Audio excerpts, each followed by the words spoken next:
आलासि महरै सेनं सनापुर ब्रह्म जोंमा मन्दिराव गाहाय आलासि महरै नोंथाङा बेयाव फैनानै माबायदि आरो दिनैनि हाबाफारिनि सोमोन्दै मा बुंगोन? ओम पुर्णपुर ब्रह्म ज्योति स्वरूपाय नमो। दिनै गुरुदेव कालीचरण ब्रह्म आफानि रुंसारि सान 8 मे बे सानखालि आं दिनै सनापुर गामिनि जोंमा मन्दिराव सानसेयारि हाबाफारियाव बाहागो लानो आंखौ लिंहरदोंमोन आरो बे हिसाबै आं दा गदायैबाबो फैबाय। बेयाव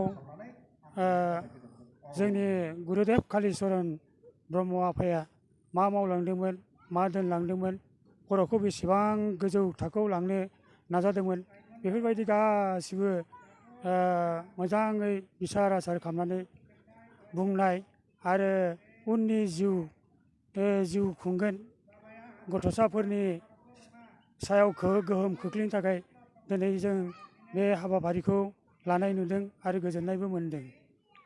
मानो होनोब्ला गुरुदेव कालीचरण ब्रह्म जुदि गैयामोनब्ला जोंनि गोदो हाबनाय थानाय बे बर' जाति बा ट्राइबेल हारिफोरा दिनै जाखांनाय नङामोन, दिनै एबसुआबो जाखांनाय नङामोन, दिनै साहित्य सभायाबो नुजाथिनाय नङामोन, दिनै जोंनि राजखान्थि आयदायावबो जों जेनेबा ट्राइबेल सिटखौ जों मोननो हानाय जोंहा जायामोन।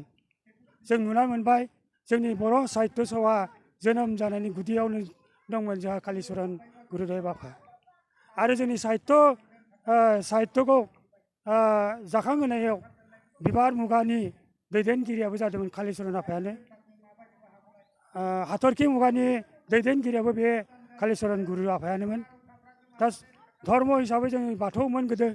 बाथौ थानाय समाव जोंनि जि माबा जोंनि बर' जाति बे बर' जातिया बयजोंबो मुगैजानायमोन। साहा दखानाव थांबा जों मोजाङै जिरायनानै साहा गरदसे मोनलोङामोन।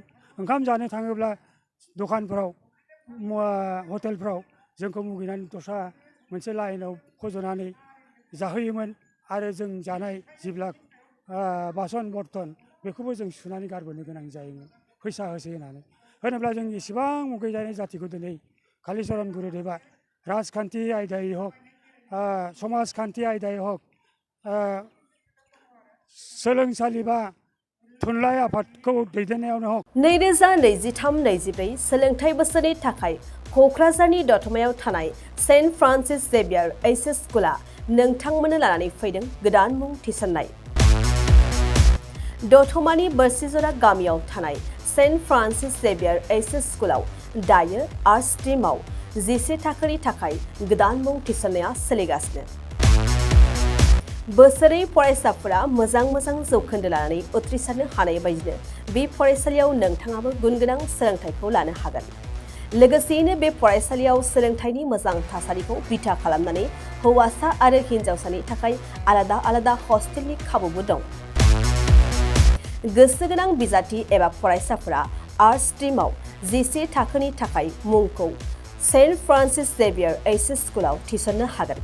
मुं थिसननायनि बागै आबुं बाथ्राखौ मिन्थिनोब्ला नैबे मबाइल नाम्बार 7637819350 एबा 6900559217 आव थोंजों सुलाद लानो हागोन। थामहिनबा सेन्ट फ्रान्सिस जेभियार एइचएस स्कुलाव थांनानैबो नोंथाङा सुलाद लाहैनो हागोन।